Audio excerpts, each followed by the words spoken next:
Last week, President Trump designated Mexican cartels as foreign terrorist organizations. We're going to talk about it on today's Hot Zone. This is the Hot Zone. Engaging with the news in a whole new way, international war correspondent Chuck Holton brings insight into areas of crisis and lets you help those affected. Hey folks, Chuck Holton here. I've got my friend Todd Bensman back from the Center for Immigration Studies, and he wrote an interesting article the other day about this designation. You would think it would be a really good thing to designate these cartels as foreign terrorist organizations because, I mean, it's an easy case to make that they are every bit as brutal as ISIS or any other terrorist organization. But Todd, you say it might not be such a great idea to make that designation. Tell me why that is. Sure, Chuck. Appreciate you having me on, first of all.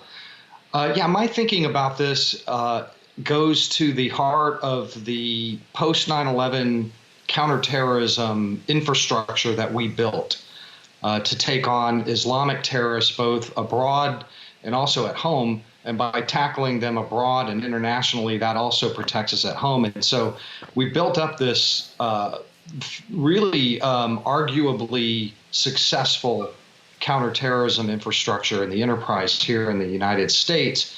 And if you designate Mexican cartels as foreign terrorist organization, my fear is that this will overnight overwhelm and crash our counterterrorism and or severely damage it or stress it to the point of breaking our ability to continue to fight the war on Islamic terrorism. And I'm not saying that it wouldn't be a useful tool to bring to bear against the Mexican cartels.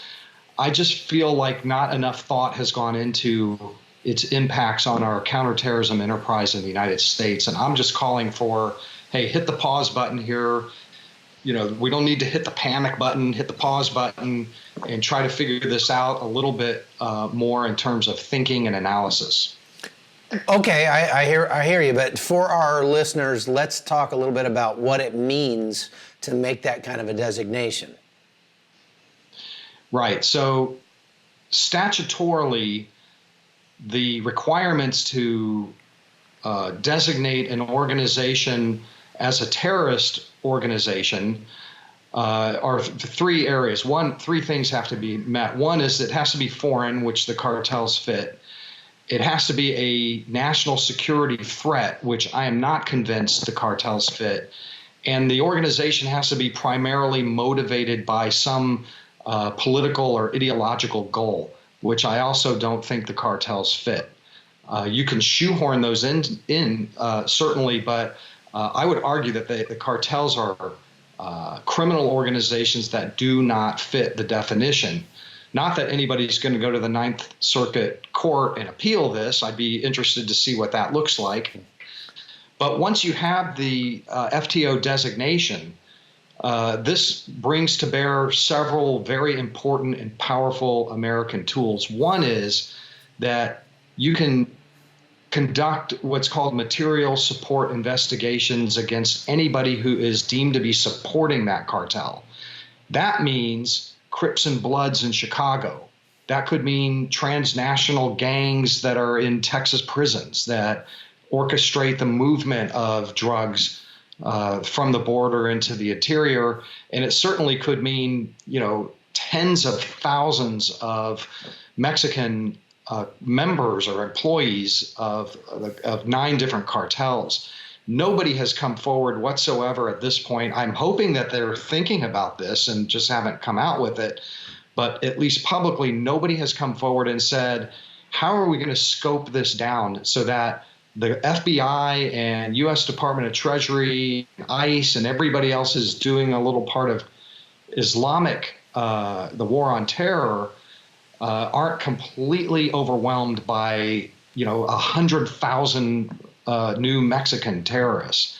I think that it is advisable to just hold on a minute and think about the use of that particular tool to attack the cartels. There are lots of other tools that are already in play right now. Just hold on a minute, find out What that's going to do to the CT mission here in the United States is all I'm asking. I'm taking a lot of heat for that, but yeah, tell me about the reaction you've had so far.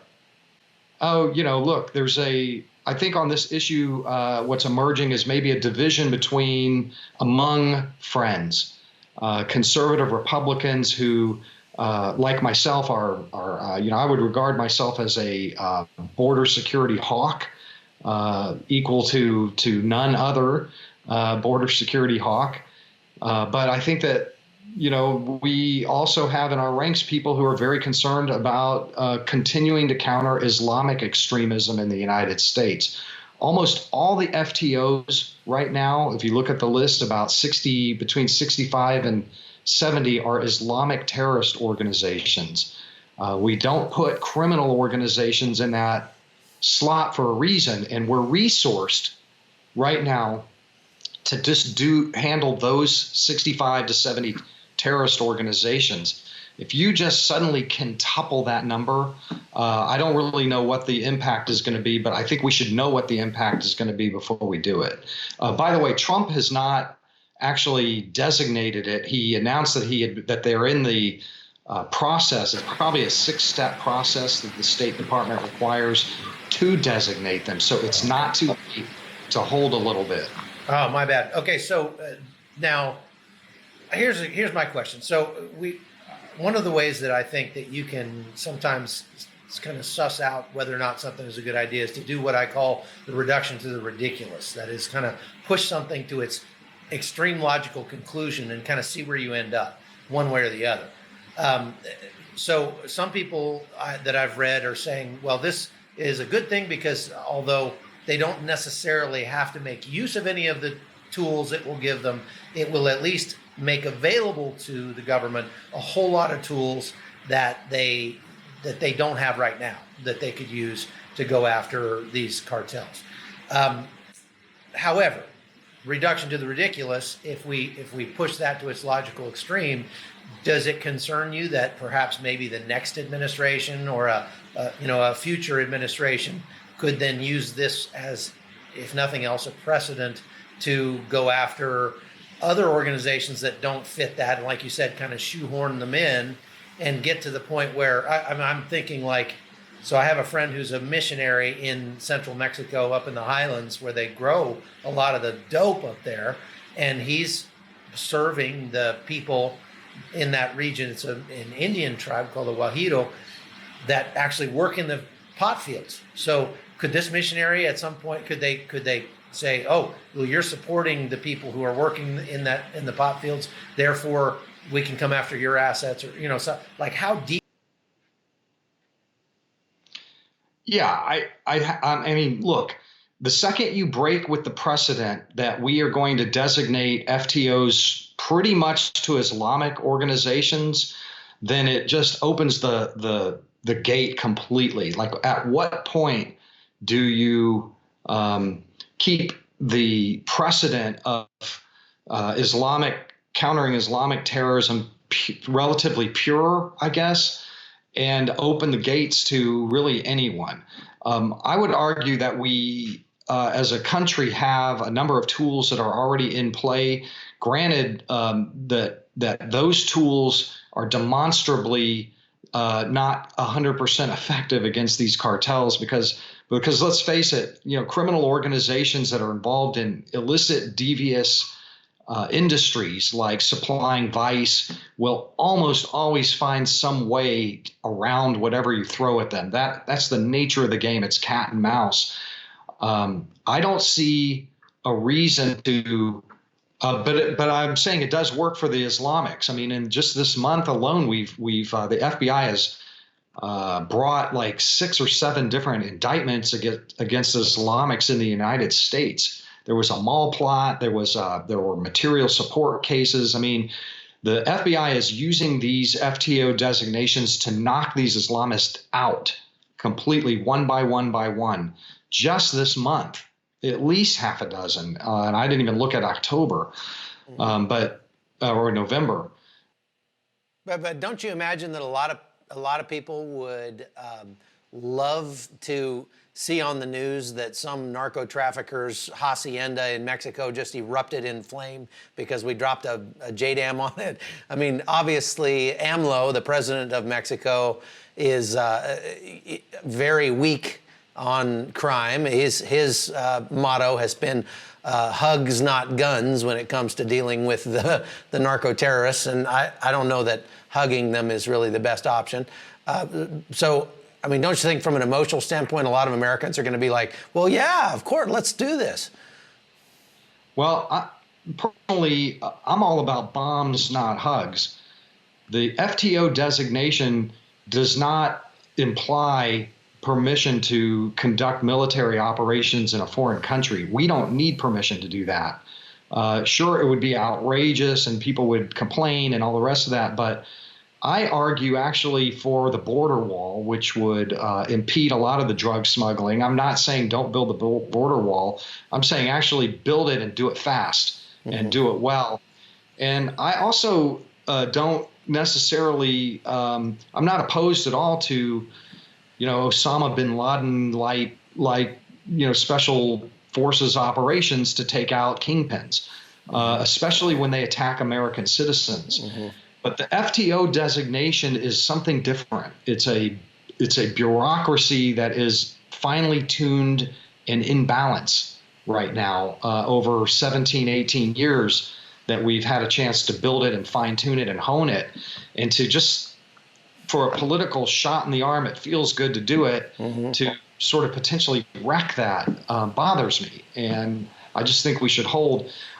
Also, Chuck, I'll mention this, that I don't think that the Mexican cartels actually are a national security threat to us, not a major one. And this is controversial, but for one thing, you're saying that they are not actively targeting, trying to kill American citizens like the Taliban or like jihadists are.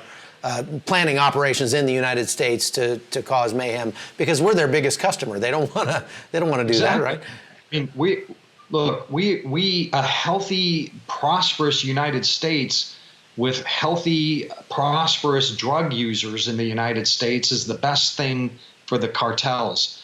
They understand that. They are not trying to destroy America. They're not pursuing some ideal. They keep almost all of their gun battles and atrocities on their side. You'll see occasionally some Americans that get caught up in that in Mexico. But look, face it, everybody knows that if you live and travel in Mexico, you're making a decision to take on that higher risk anyway. It's a foreign country. If you're going to walk around Mexico, there's a higher risk involved with that. So there's I feel terrible that the Mormon Americans were slaughtered like that. There were women and children. I think that there should be an American reaction, a forceful American reaction against that particular cartel. I wouldn't rule out a military option for that, despite AMLO. But this FTO designation is not the answer to that. Right. There's some other answer to that. That's not this. This feels good, but it's not the answer. Look, one more thing, Chuck, if I can just say, one of the most commonly cited justifications on national security grounds for this FTO designation is the opioid crisis, which has killed 60, 70,000 Americans. And the way it's framed is the Mexican cartels are killing thousands of Americans. And that is an inflammatory misdirection. That is not true that the Mexican cartels are deliberately trying to poison thousands of Americans. I would argue that those American deaths bear some attribution to individual choice. Yeah, more like suicide than it is like homicide. I mean, if you're look, there is one thing about there is something to be said for the fact that these cartels' product have, without doubt, killed a lot more Americans than radical Islamic jihadists have. But at the same time, the people have to put it in their mouth voluntarily, and so it does bear some of the hallmarks of a suicide more than of a homicide, or at least an assisted suicide, I guess. It's akin to blaming guns and ammunition, the supply of guns and ammunition, Sandy Hook and these mass shootings on gun stores. Mm-hmm. Yeah, you make a real good point there. And I would like to see some kind of dramatic military response to the killing of these Mormons that were in Mexico. But and I think really what this all comes down to, this designation and everything else, is just it comes down to politics. That the president knows this is going to play well with his base. It's something that can make it look like he's doing something about it. Don't we already have an FCO designation, a foreign criminal organization designation, like for MS-13 and guys like that?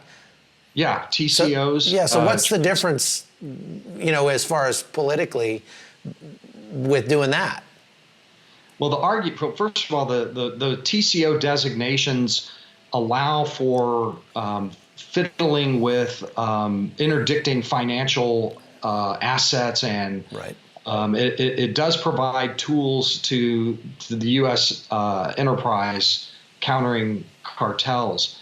But what happens is the cartels get around it. That, like I said before, they're adaptable. Mm-hmm. And so the proponents of FTO designation point to that and say, look, it's not working. There was a big gun battle last night in Nuevo Laredo. 19 people were killed, proof that it's not working. We need this new thing. I would argue that the new thing is going to be the same as the old thing in terms of outcome, except that there's a good chance that it's going to mess up something a different priority that seems to be working pretty well right now. Yeah. And you're right about the wall. I mean, no matter what, if we build that wall, it's going to stand for 100 years or more. I mean, it's a passive defense mechanism that the next administration, whatever their political stripe, is not going to be able to go tear down. They're not going to go bulldoze that thing once we put it up. And it will protect America for generations to come. And it won't cause the kind of political upheaval that bombing Mexico would. So it just makes so much sense to do. Have you heard anything, last question because we're out of time, have you heard anything about the effect of the wall that we've already built down at the southern border? What kind of impact it's having, say, around El Paso or along San Diego, in that area? Sure. The walls, in the areas where the walls went up, the drug trafficking, evidence of drug trafficking and people smuggling plummeted to like fractional percentages of what they were in those areas. Mm-hmm. What they do is they just go around them to the areas where they don't have the wall yet, and right. Continue to do that. They'll keep doing that until we get it built all the way. But that's why we got to get the darn thing built. Great. Well, thank you, Todd. I really appreciate your insight on this. You are the expert that I go to when we want to talk about immigration stuff. So I hope we can have you on again. Thanks. The Hot Zone is produced by Amy Holton and Livefire Media. Copyright 2019.